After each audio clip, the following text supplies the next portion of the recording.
When it comes to building muscle and really getting your physique to evolve, less is really more. You may be watching this video as someone who has trained for many years, so you have a lot of time under the iron, so to speak, as I have myself. Over 16 years in the gym, training a lot of clients into photo shoot shape. And there's a few principles that I've learned over my time that have really changed the game for me and avoided a lot of delays and frustration when it comes to training. I want to touch upon the whole concept of training hard, because this might be you. You might be someone who for years has been in the gym 5, 6, maybe 7 days a week, 20, 30 sets per muscle group, and you feel a little frustrated and stalled, like your physique hasn't really progressed or evolved in the last 5, maybe 10 years, yet you're putting in the inputs. So you think.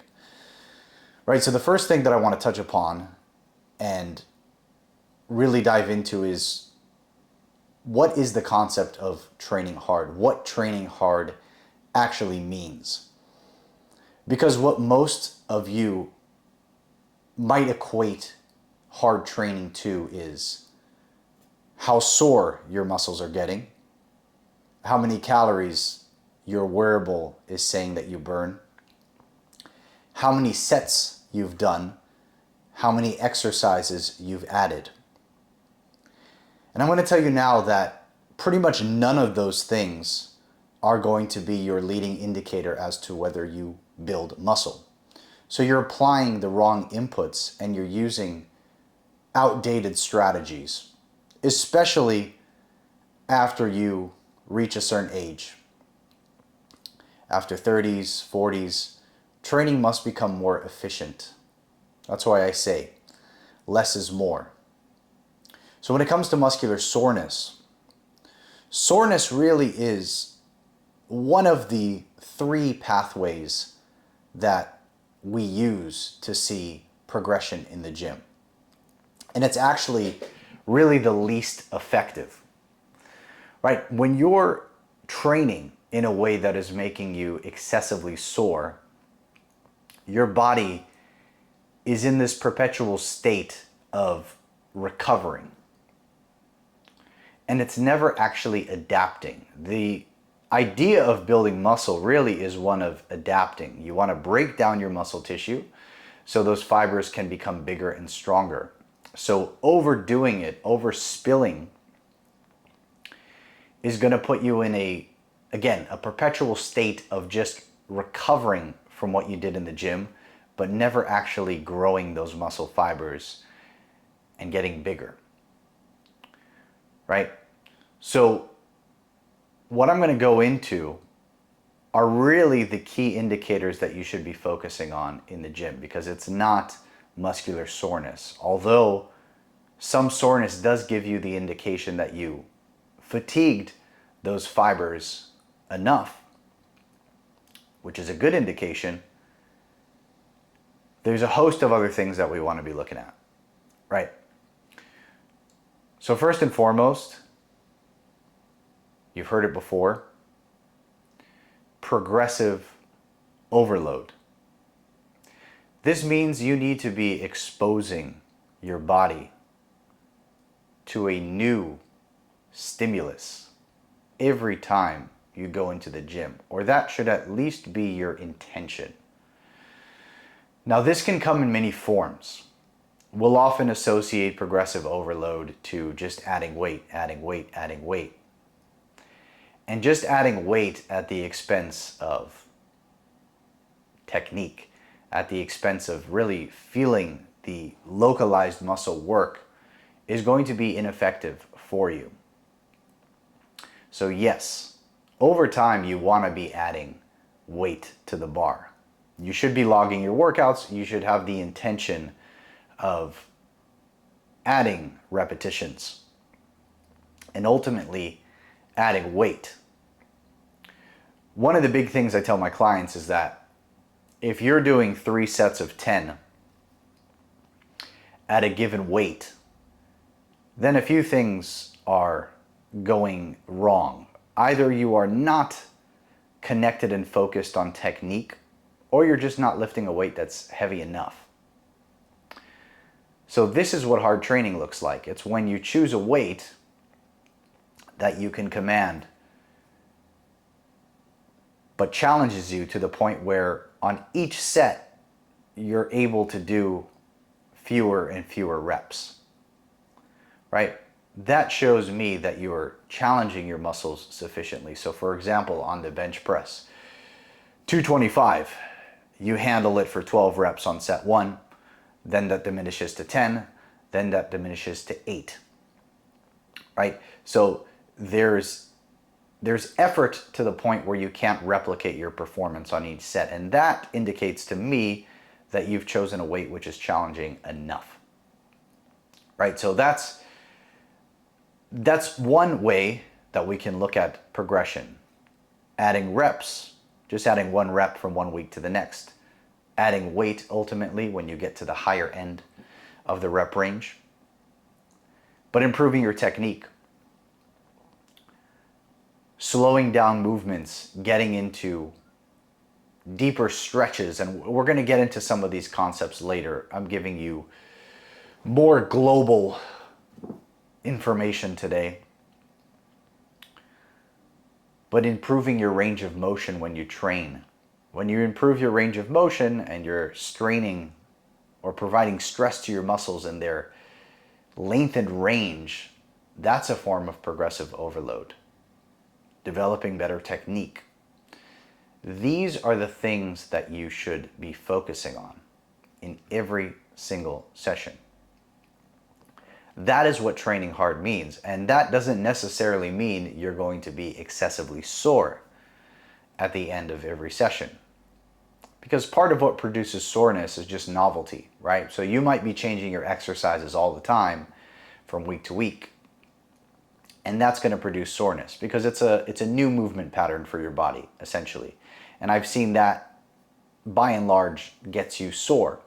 But that doesn't get you to progress, right? Progression really comes from choosing an exercise, choosing a group of exercises, and sticking with them for, I'd say, at least 4 to 6 weeks, and building up your strength in the manner that I just described, and improving your technique in the manner that I just described. That's what training hard is. It's not going to lead to you huffing and puffing as much as you think, although it probably will when you're doing stuff like squats, stuff like rows. But that's more of a outcome of hard training. It's not the goal. The goal isn't to see how much you can sweat or see how much you can huff and puff. The goal really is to progress in all the ways that I just described, right? So another mistake I've seen is way too many exercises within a given workout. So let's say you're doing a chest and a shoulder workout, right?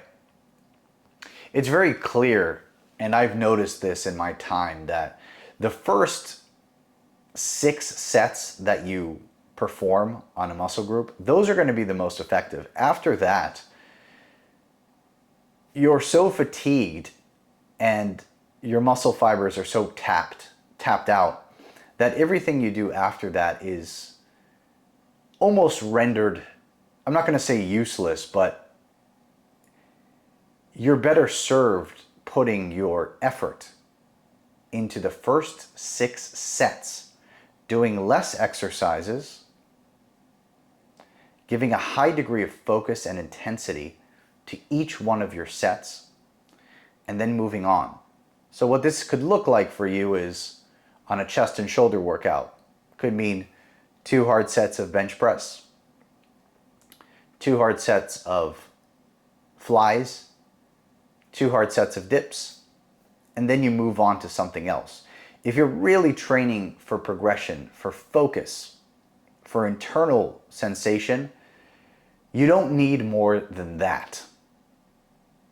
And that's really one of the biggest mind-blowing things when I train and coach my clients, is that they really learn that less is more. They're oftentimes doing a third the amount of sets that they were doing before, but they're getting a lot more result from it. And it's because we're focusing on the right things. We're not equating more work to better. We're not equating novel exercises to being more effective, right?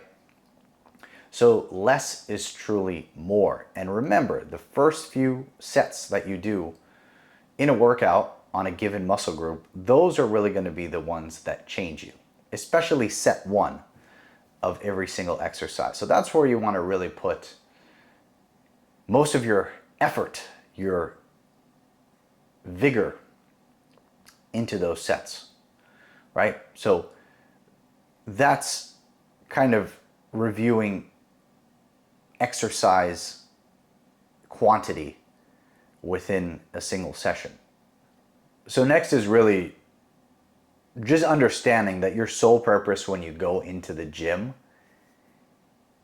is to a greater degree every single time you train, to create tension in a muscle and challenge your muscles. And this seems very obvious, but what I observe oftentimes is people are just shifting weight, right? They're grunting, they're huffing and puffing, and they're moving weight from point A to B.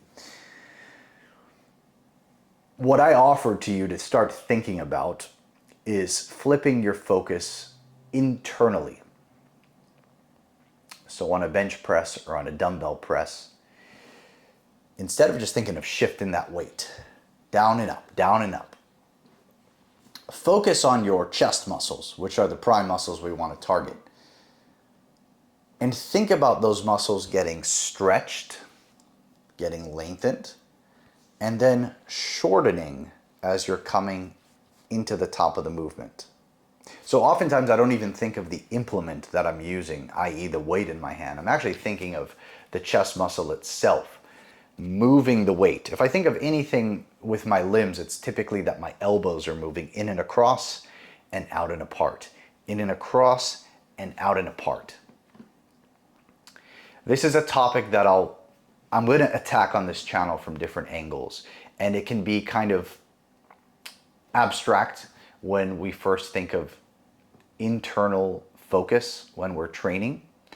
But essentially, that's what I want you to start thinking about in the gym. It's not about the exercise that you do, it's about the quality with which you're performing it. And this doesn't mean that you have to become overly neurotic about doing everything perfectly, but it's all about where you're placing your focus, flipping your focus internally so that you're no longer shifting weight.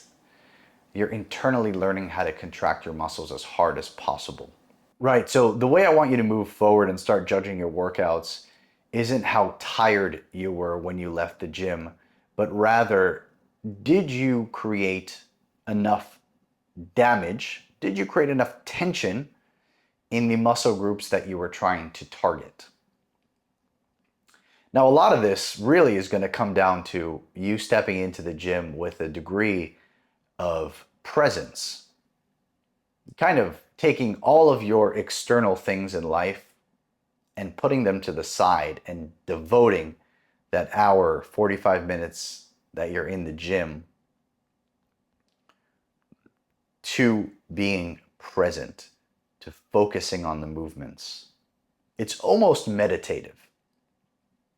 Right? There is the brute force component, which comes into play.